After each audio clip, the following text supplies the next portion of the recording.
Le show de moto vous est présenté par Honda et par Yamaha.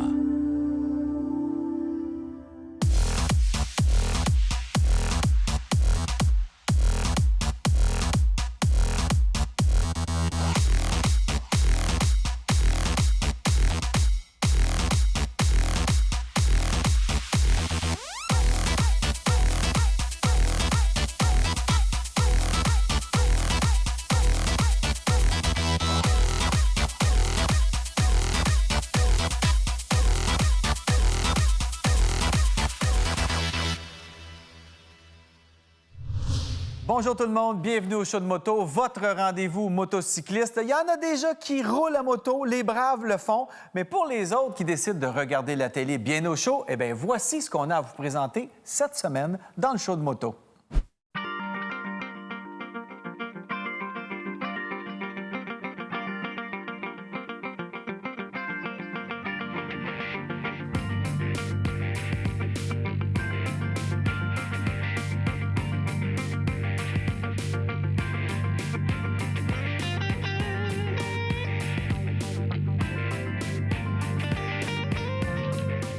Si vous suivez le show de moto, vous avez déjà vu la présentation du R3 de Yamaha. Eh bien, elle a évolué, elle a mué en 2019 pour devenir la nouvelle R3. Et si vous regardez bien et si vous connaissez les autres modèles de Yamaha, vous allez voir des ressemblances très fortes avec la R6, la R1 et même la R1M de Yamaha. Elle a vraiment pris les allures de ces motosports-là, les motos mythiques développées par Valentino Rossi.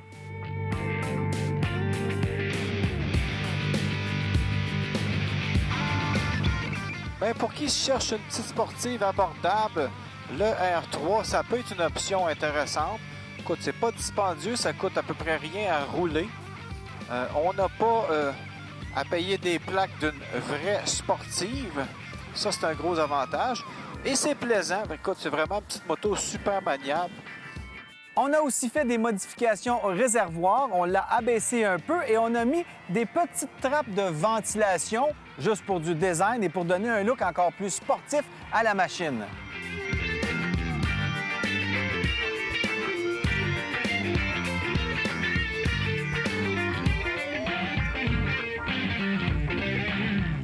Évidemment, c'est une toute petite moto. Écoutez, je peux même embarquer de la droite facilement. C'est vraiment une moto d'allure sportive, mais c'est une 300, donc facile d'approche. Et on a quand même une bonne position de conduite. On n'est pas trop penché sur l'avant, donc pas de douleur aux articulations, aux poignets, aux coudes, aux épaules. Je dirais même qu'elle est plus confortable que l'ancienne R3, tellement on a modifié le design. Ça prend pas grand-chose des fois pour rendre une moto plus confortable. Évidemment, en abaissant le profil comme ça, on a gagné en vitesse de pointe, 8 km/h. Donc, c'est pas une bombe, ça va pas faire du 0-250 km/h, mais c'est quand même fun de savoir qu'on peut rouler assez vite avec cette moto-là. C'est une bonne moto aussi pour s'initier à la conduite sur piste. C'est une petite moto, pas intimidante, facile à piloter. C'est vraiment très, très, très léger. On a aussi ajouté des fourches inversées en 2019, ce qui fait quand même une bonne différence au niveau de la tenue de route et de la suspension pour le confort du pilote.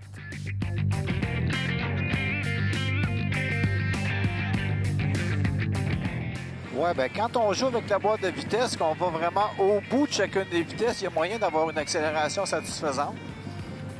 Alors, avec la R3, on a un moteur bicylindre de 321 cc qui donne 43 chevaux, donc c'est pas une bombe de puissance, mais quand même, si on la compare aux autres motos dans sa catégorie, comme la KTM RC 390, là, on a un monocylindre, alors on est un peu avantagé avec la R3, mais on a aussi la Kawasaki Ninja 400, qui a un plus gros moteur et qui est donc un petit peu plus puissante.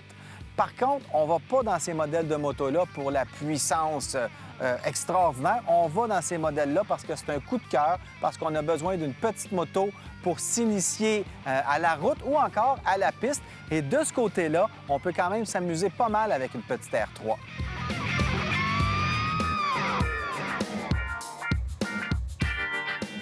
Et aussitôt qu'on atteint une vitesse un petit peu plus élevée, bien là, le vent vient nous pousser sur la poitrine et c'est encore plus confortable.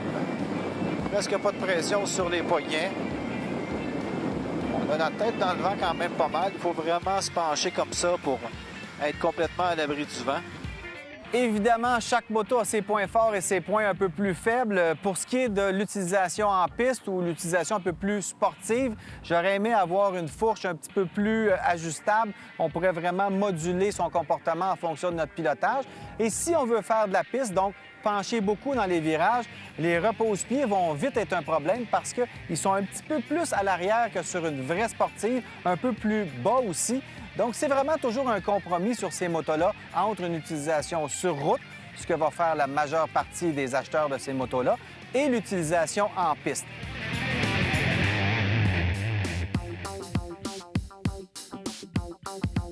Alors, au niveau du freinage, il faut vraiment bien se servir de la boîte de vitesse pour ne ralentir aussi, ça aide.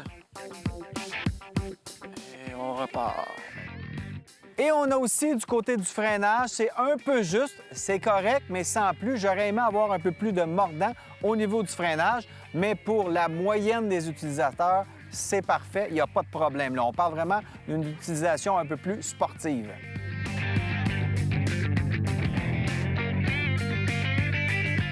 Donc, en résumé, on achète une R3 parce qu'on veut une moto au look sportive, une moto conviviale, facile d'approche, abordable et qui va vraiment pouvoir faire un peu toutes sortes d'utilisations, comme par exemple l'utilisation sur piste. Si vous voulez vous initier à la piste, c'est un excellent véhicule pour le faire. Et tout ça, encore une fois, avec un prix abordable.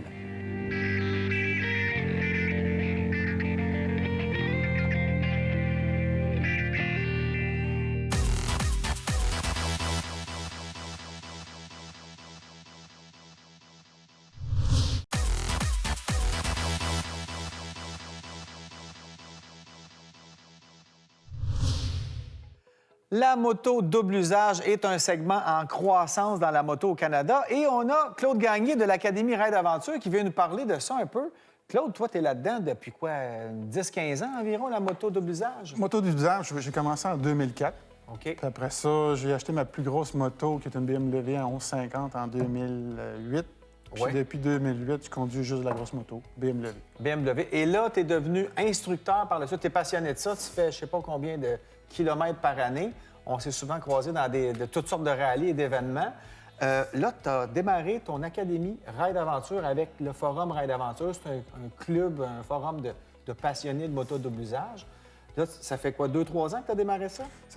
On commence la deuxième année OK. pour Académie Ride Aventure. Avant ça, j'ai travaillé pour Sécurité Active, qui était BMW, l'école de Montréal, Oui. pendant 5 ans. Ils ont vendu. Fait que nous, on a décidé de repartir une école avec les instructeurs certifiés de BMW au Canada. D'accord. Et bon, c'est quoi un instructeur certifié BMW? Un instructeur certifié BMW, c'est une personne comme moi Oui. qui a été choisie, approchée par BMW Canada Oui. pour aller prendre la formation en Allemagne. OK. Fait qu'on part 10 jours en Allemagne. C'est 7 jours de formation intense. On peut Chez BMW? chez BMW, à Ischlegen, Ah oui, Ischlegen. Ischlegen Ben oui. en Germanie. Oui. C'est la place pour apprendre vraiment la moto double usage. D'accord. C'est un Toys R Us pour enfants. Oui. Fait que Grands-enfants? Grands-enfants, ils ouvrent la gate, puis on va se promener, s'amuser, puis vraiment apprendre comment l'enseigner, puis vraiment être sécuritaire en moto. OK. Et bon, ta clientèle, maintenant que tu enseignes à ton école, Ouais. qui va prendre des cours avec toi? Des gens très expérimentés ou pas du tout? Bien, les jeunes, nous, ce qu'on fait, c'est qu'on donne un niveau 1, un niveau de base, qui est la technique complète pour aller faire de la moto hors route. Ça veut dire les positions sur la moto ou regarder l'équipement de la moto, bien équiper aussi sa moto pour la protection. Choisir ses chemins, faire des GPS, des tracés GPS pour pouvoir aller faire... Ah, c'est vraiment complet, là. Oui. Pas juste comment piloter, mais comment s'organiser pour faire de la moto double usage. Exactement. Si on part, mettons, en moto double usage, c'est apporter au moins des outils pour être capable de réparer, parce qu'en général, le towing ne peut pas venir te réparer dans les trails. Non. Avoir un sling, soit une corde, pour pouvoir ramener la moto près de la route pour pouvoir la réparer si c'est un gros bris. Sinon, c'est emporter des trips, si on a un flat. Crevaison. Des kits de réparation, des choses comme ça. Comment se débrouiller avec sa moto quand on est quelque part dans un sentier? Exactement. Bon, donc une formation, ça dure quoi? Une journée, une demi-journée? Une journée de formation, c'est à peu près 8 heures. Les cours se donnent en 3 formats, que ce soit en privé, une personne, ou un cours semi-privé de 2 à 4 personnes, et le cours de groupe qui est 6 personnes et plus. C'est un instructeur pour 6 élèves. OK. Toi, depuis le temps que tu es là-dedans, tu as vu une croissance. À chaque année, il y a de plus en plus de gens qui s'intéressent à ça. Oui. D'après toi, pourquoi les gens vont un peu opter pour une moto double usage à un moment donné? Pour moi, mon choix, quand j'ai commencé la moto, je faisais la moto de route. C'est l'asphalte, c'est le fun, c'est beau, mais les plus beaux paysages, c'est dans la route, dans les montagnes, dans les chemins forestiers. Ouais. C'est comme ça que j'ai commencé. J'ai commencé chemin forestier, chemin de gravel. Après ça, une petite trail de 4 roues. On achetait une passe, on pouvait aller se promener là-dedans. Puis après ça, c'est la piqûre. On peut aller partout. Au Québec, je pense qu'on a 11 000 km. On a un des plus beaux Exactement. réseaux de sentiers au monde, là, vraiment, littéralement au monde. Alors, on peut peut-être pas tout faire avec des motos double usage, mais quand même, quand on a suivi une bonne formation, c'est assez impressionnant ce qu'on peut faire avec ces motos-là. Exactement. La formation, c'est un bien, je te dirais. Tu sais, investis sur une moto qui coûte quand même assez dispendieux. L'équipement, puis le plus important, c'est nous. Fait que si on est mal habillé, mal équipé pour aller faire de la moto hors route, tu sais, la plus belle journée de moto hors route que tu vas faire, c'est demain. Oui, On a terminé la journée, on est en pleine forme, tout est correct, on a peut-être 2-3 scratchs à la moto, mais on peut en refaire demain. Et il faut dire qu'il y a beaucoup de gens qui s'achètent une moto double usage, une grosse moto, et qui osent peut-être pas non plus l'amener même dans un chemin forestier, encore moins dans un sentier, mais c'est possible de le faire avec une bonne formation aussi. Exactement. Il n'y a pas de limitation. C'est sûr que c'est une grosse moto, mais ça se fait, là. La limitation, je pense, c'est nous qui le faisons, qui nous le donnons. Pourquoi? Parce qu'on va dans une traîne, puis il y a de la boîte jusqu'au nombril. Cette traîne-là, au mois de mai, avril-mai, je vais revenir la faire au mois d'août, septembre. Quand ça va Elle va être être sec. Oui. Parce que c'est 550 livres une moto comme celle-ci, une GSA. Oui. Tu la tires une fois, tu la lèves une fois ou deux dans la journée, c'est amplement. Tu essaies de ne pas tomber et tu ne vas pas te mettre dans le trouble non plus. OK. Donc, pensez un peu à sa randonnée, peut-être être au courant des sentiers. Ça Exactement. aussi, c'est quelque chose à considérer. Oui. Bien, parfait. Merci, Claude. Grand On va se plaisir. reparler de moto double usage.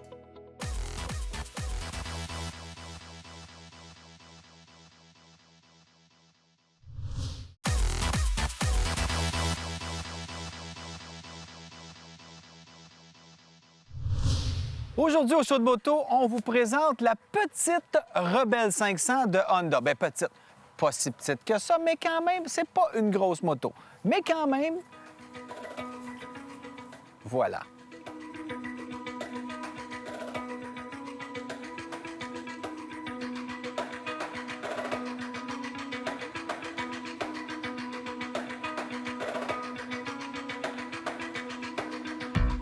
Vous avez déjà certainement entendu le nom Rebelle chez Honda. Rappelez-vous, dans les années 80-90, on avait les Rebelle 125, les 250. Il y en avait plein dans les écoles de conduite parce que c'était des motos fiables, abordables et faciles d'approche, des motos très conviviales. Et c'est ce qu'on a voulu recréer avec la nouvelle Rebelle 300 et 500 chez Honda.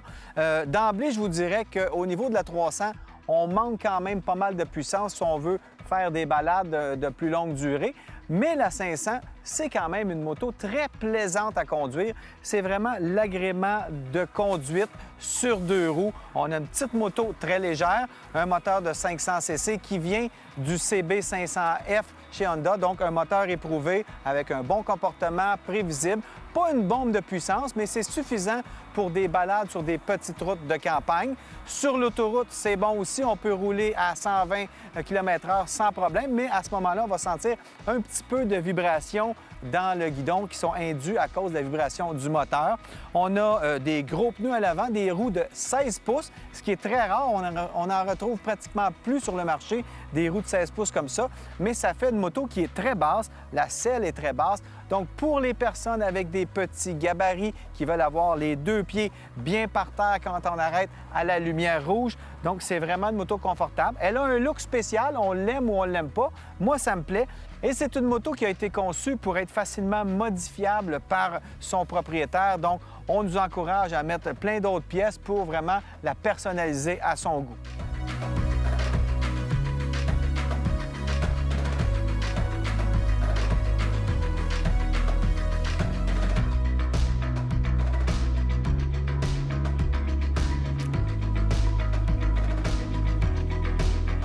C'est très abordable comme moto. Et on a le saut de fiabilité de Honda qui est là aussi. Donc, on n'aura jamais de trouble avec une Rebelle, ça c'est sûr. C'est drôle à dire, mais on n'aura pas de trouble avec la Rebelle. Dans le fond, la Rebelle n'est pas si rebelle que ça.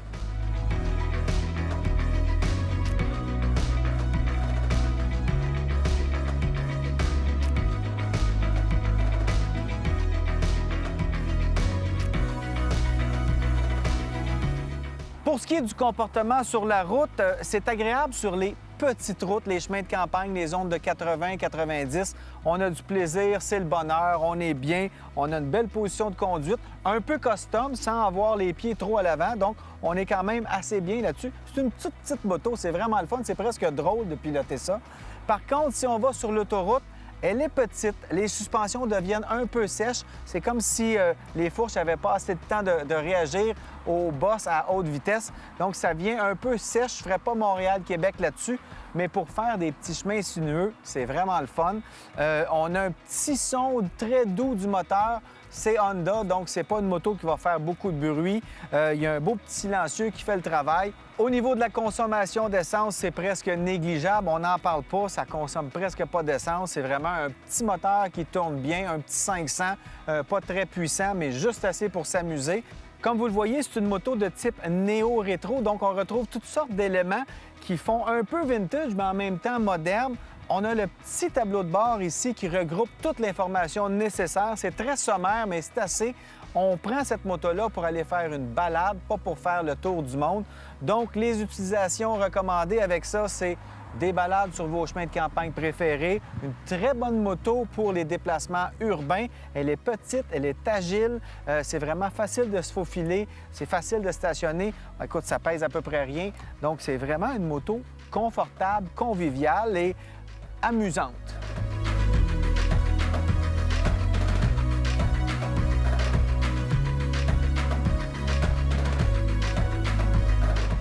Évidemment, une petite moto aussi légère, ben c'est vraiment facile à piloter. Écoute, tu fais juste mettre un petit peu de pression et elle se met sur l'angle tout de suite.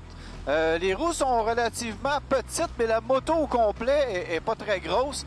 Alors, je pense que c'est une bonne moto pour les gens qui débutent, des gens qui veulent une petite moto facile d'accès, peut-être les gens avec des petits gabarits. Je pense aux femmes qui commencent, qui ont parfois de la difficulté à se trouver une moto où elles vont bien poser les deux pieds par terre. Là-dessus, c'est vraiment pas un problème pour personne.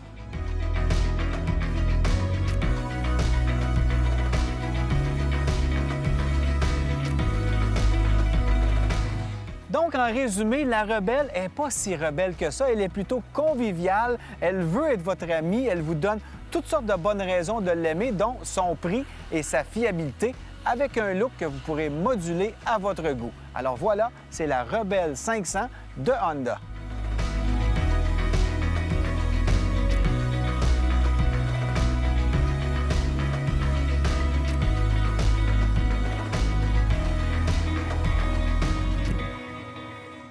Ça fait longtemps que vous nous en parliez. On est chanceux d'essayer toutes sortes de motos. Au Show de moto, eh bien là, on organise un festival pour nos fans. C'est le Festi Moto à Saint-Côme, dans l'Anaudière, du 26 au 28 juin. Alors, il y aura évidemment des essais de moto de toutes sortes, des randonnées guidées, des activités pour les tout-petits, des spectacles de musique et j'en passe. Donc, soyez là à Saint-Côme, dans l'Anaudière, du 26 au 28 juin.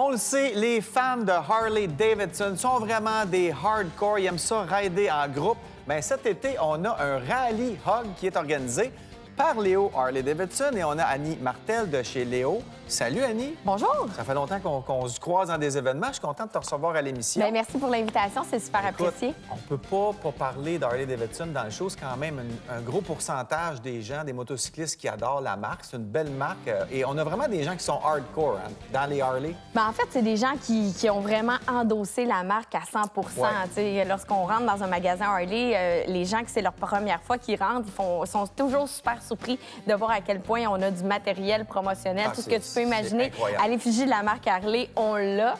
Puis même des fois, il faut se restreindre un petit peu. Mais oui, c'est une marque que les gens adorent puis ils portent allègrement à tous les jours ou presque. Presque. On voit souvent des groupes qui raident ensemble. Les gens d'Harley aiment ça raider en groupe. C'est une communauté. Et là, vous organisez un des rallyes. Il y en a plusieurs au Canada, mais vous êtes mandaté par Harley-Davidson pour faire un rallye provincial, donc? En fait, oui, c'est un rallye régional. À chaque année, depuis 24 ans, au Canada, Harley-Davidson mandate un concessionnaire avec son chapitre HOG pour les Harley Honors Group. HOG, c'est ça, HOG, là. C'est en plein ça. Donc, on est mandaté par Harley-Davidson Canada pour organiser un rallye, un rassemblement de motocyclistes. Ce qui est fun avec ce rassemblement-là, depuis 2 ans, Harley-Davidson ont décidé d'ouvrir les rallyes à monsieur, madame, tout le monde. OK, Alors, donc j'ai pas besoin d'aller là sur une Harley-Davidson? non, tu peux venir, peu importe la marque de moto que tu as, un 2 roues, un 3 roues, tu es le bienvenu. Ce qui est le fun cette année, c'est que dans les rides, on a décidé d'inclure des personnalités qui vont venir rider avec nous autres. Donc, monsieur, madame, tout le monde va avoir accès à différentes personnalités, puis ça donne un petit côté plus sympathique à l'événement. Ouais. Donc, entre autres, on va avoir Mario Tessier, des Grandes Gueules, qui va être avec nous, OK. Sylvie Tourigny, qui est l'humoriste qui fait Carole, qui est tout le temps un peu fâché. On a également Jeff Boudreau, qui est un fan de moto. Ouais, qui a ami- déjà eu une Harley, Oui, je pense. qui a déjà eu une Harley, Ouais. qui est un fan fini de moto. C'est un gars de moto, on le Ouais, voit oui. souvent ici. Et aussi Jean-François Mercier, qui a décidé, qui a accepté. Jean-François, c'était pas un gars de Indian. Je l'ai vu avec ses grosses Indian. T'as totalement raison. Fait que c'est pour ça qu'on l'a invité, parce qu'on veut démontrer que la marque Harley OK. est ouverte c'est bon. à d'autres marques. Le vendredi et le samedi, ça se termine toujours par une soirée souper-spectacle. Donc, les gens qui achètent leur billet, ils ont accès au souper. Le repas est inclus. Donc, avec des thématiques, des surprises pour monsieur, madame, tout le monde, des bands, des DJ.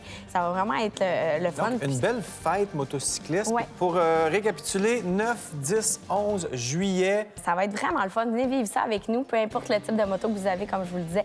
Vous êtes les bienvenus. Vous allez voir, on va vous en mettre plein la vue, on l'espère, puis on se croise les doigts pour que Dame Nature soit clémente avec ça, nous. Oui, ça, c'est le nœud de la guerre. Merci, Annie, Merci. puis bonne chance pour ton événement. On va aller voir ça. C'est tout pour cette émission du show de moto. J'espère que ça vous a plu. Et je vous rappelle que si jamais vous décidez de sortir votre moto et de braver le froid, rappelez-vous que les rues sont pas toujours encore nettoyées. Il faut être doublement prudent. Allez, bonne saison.